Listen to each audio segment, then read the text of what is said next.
Hello there. What is going on, everyone? It is the end of 2022.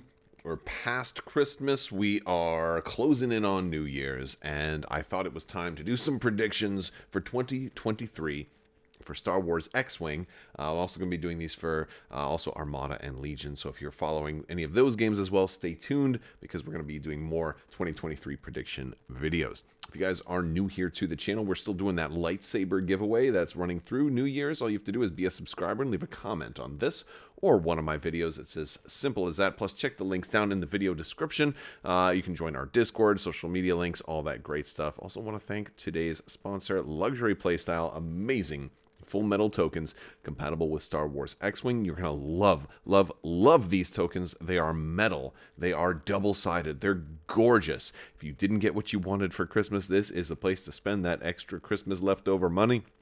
Use code Crabbok VIP, save 15%, and get your order locked in. They're going to make you want to play your games so much more because you're going to have these beautiful tokens on the table. Your opponent's going to be like, wow, where did you get those? They also make great prize support.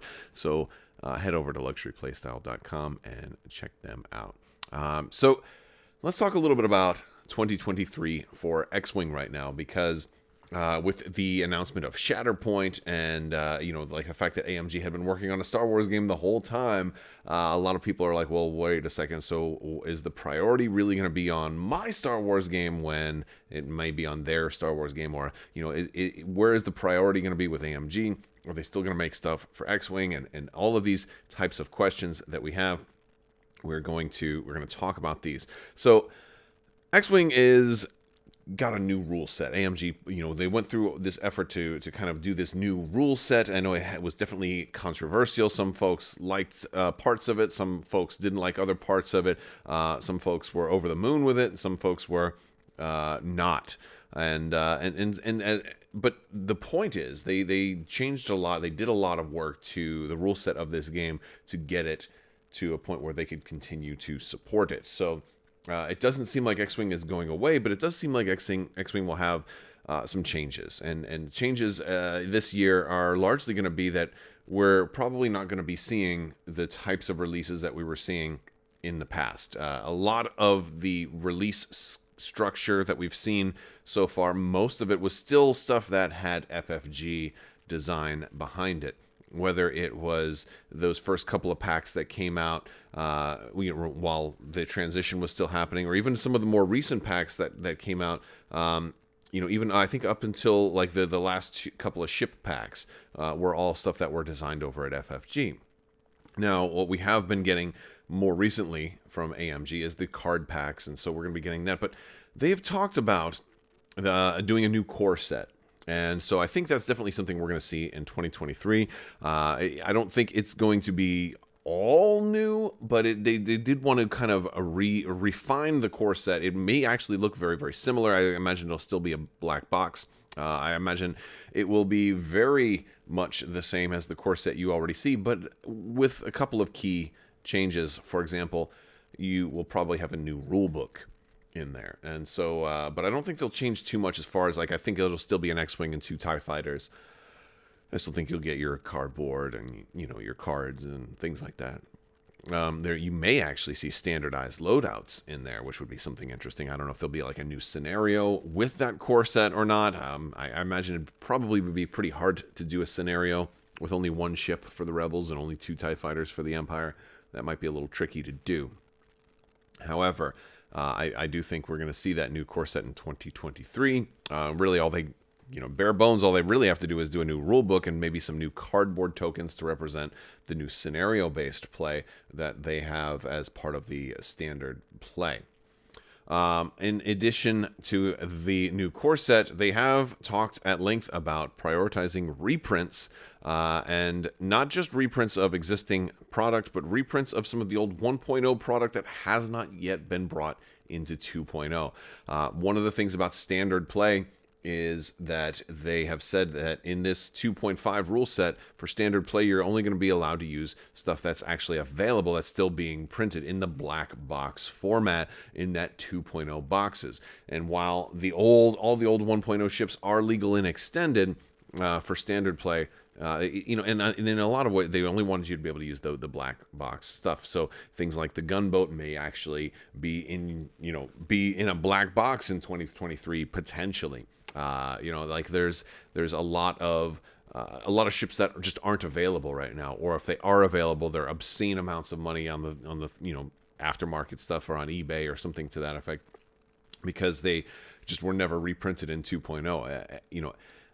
Fantasy Flight had wanted to reprint everything in 2.0, and they just never got around to it. And there were some other internal issues that kind of caused them to kind of stop doing a lot of reprints. There were a lot of reprints that were planned, and all of a sudden, if you paid attention with every wave and all the reprints that were kind of queued up, there was a definite point where the reprints stopped happening, and it was only the new stuff. And a lot of that has to do with an excess of 1.0 products that should not have been scheduled to be created, but somehow was. And it was a very, very convoluted story. I only have bits and pieces, but it's from what I have heard, it's tragic, but also hilarious from a certain point of view. Either way, we're left in this situation where there's a lot of 1.0 stuff that never got reprints, and so the whole rule set is it's kind of unfair if a lot of this 1.0 stuff is really strong and nobody can counter it because all the new players coming in can't get access to it, or they don't have $300 for a small base ship to pay on third party sellers and things like that. So for standard play, you can only use the stuff that's currently in a black box format, which means it's currently in print. And they're trying to get more of those 1.0 stuff that never made it to 2.0 into 2.0 or 2.5 or basically in the black box format, so that they're being created again. So that's definitely something that we should see. I mean, in theory, they should still have the molds for all of this stuff and then the files to do the, I don't know how the company does the pre-paint, the pre-painted process. It'd be really cool to actually take a tour of that company and see how it happens, but I'm afraid what I might see might be something I don't want to see. I don't know, but anyway, that's probably something that's going to come. I know a lot of people for a long time were speculating, will they do like unpainted ships, like ships on a sprue, and I'd love to see that someday, but I think it would have to be in its own game. I don't really think it'll go over well if they tried to say X-Wing is now going to be ships on a sprue. I mean, I don't know. I think it'd be kind of interesting. I personally have no problem putting together ships on a sprue, and especially because that means you might get more. But I don't think that's something that we're ever going to see in X-Wing, at least not in its current version. Maybe if they did a whole new edition someday, or another company got the rights to it and decided that we're going to reboot this game from the ground up, it could be a distant future thing, but not in 2023. But let's talk about some of the other things that they have been doing. We've seen those scenario packs, and we don't have all the factions yet. So I think that's something that we're definitely going to see in 2023. We don't have First Order and Resistance faction, like standardized loadouts in that scenario pack. We don't have that yet. So I think they have talked about wanting to do that. They haven't given us a whole lot to go on as like what setting they might do, what battles they might do. I think my money is on the Last Jedi's, like the Battle of Dakar, that evacuation at the opening of Last Jedi. I think that's the best. I think Last Jedi, first off, is the best movie for space battles, and gives them the best targets, in canon for what they're gonna do. There's some other things they could reach to, like there's some comics they could reach to. There's a Star Wars Resistance that they could reach to, but I think they're going to want to go with stuff that's more recognizable, and I think The Last Jedi gives them a lot of ships to be able to access and choose and go from. I think we're going to see things like, the Resistance bombers. I think we're going to see the A-Wings and X-Wings in it. I think like you could have an objective being, the dreadnought that's trying to destroy the rebel evacuation or the Resistance base before they can get evacuated. And so I can imagine some kind of timer, and can you do some damage to the gun to slow them down by another turn or something like that. And then the First Order is trying to just keep you away from the main gun, so it can line up and charge up quicker without the Resistance kind of doing damage to it. Like, I just feel like that whole opening scene just leads itself towards being a scenario for a game like X-Wing. It really works for me. But I think they would have to take some liberties with it too, because I imagine, in addition to just having TIE Fighter, First Order TIE Fighters, I think you can also have the silencer in there. I think you can have, I think you can take stuff that was in the movie, but not necessarily in that battle. I think it's close enough, because I think it totally works. The Supremacy was kind of on its way anyhow, and so I think it totally works. It's a difference of like maybe 5-10 minutes in the time of the movie. So you can totally put like Kylo Ren involved in this battle, even though he wasn't actually flying around shooting at Poe Dameron at this individual time. I think you can combine both of the big kind of fighter chase scenes into one scenario. Plus, it gives you the ability to do the standard loadouts for the 2 more factions. And then you'd have almost all the factions done with standard loadouts. Another idea for standard loadouts in either like the quick build plus packs, or if they decide to do another scenario pack, you really haven't done much with Scum yet for that. And so I think there's a lot of flexibility on where they could go with a Scum scenario pack to do standardized loadouts for Scum. And since I don't think you'd want to do Scum like versus one faction in particular, because then you'd throw the balance all off, because you've got 7 factions, and so each of the scenario packs they're doing is like the faction versus faction, and then faction versus faction, and then faction versus faction. Well, what are you going to do for Scum? I think you do Scum versus Scum. I think that's what you do, and I think Mandalorian as a show and as a setting is probably something that they could kind of borrow from, and I think they'd have to kind of create their own setting. And I feel like, and I chose this image even though there's a Lambda there. I don't think we would have a Lambda in it, but I feel like The Mandalorian gives you enough of a setting and enough options to come up with a scenario. Especially if we go to Mandalorian Season 1, when all the bounty hunters were converging on the same target, right? Like maybe maybe that's the Mandalorian's kind of scenario, is like we're all, like maybe it's a multiplayer scenario. Kind of like Aces High, where we're all trying to get the same target. Or you could even do teams. You could do it like a head-to-head, like this is my team versus your team, and we're all trying to bounty hunt targets. Or if you've got the high-value target, like we all want, like maybe somebody starts out, like maybe you roll a die at the beginning to determine who has the the high-value target, and we're all trying to take out that ship and then get it, and then I'm trying to take you out and I want to get it, and or something to that effect. Like there's an escape pod, or maybe somebody's frozen in carbonite and we want to blow your ship up and then like scoop them up, and we're like, now I've got, like we want to magnet the carbonite, and so I've got the prisoner. I just feel like something like that could work, and that might be a really fun one, because that would probably be more of a head-to-head death match with just one extra objective. That'd be very similar to a lot of their scenario type of play. But you also just have so many different ships that kind of are there in Mandalorian, but I don't know if there's enough.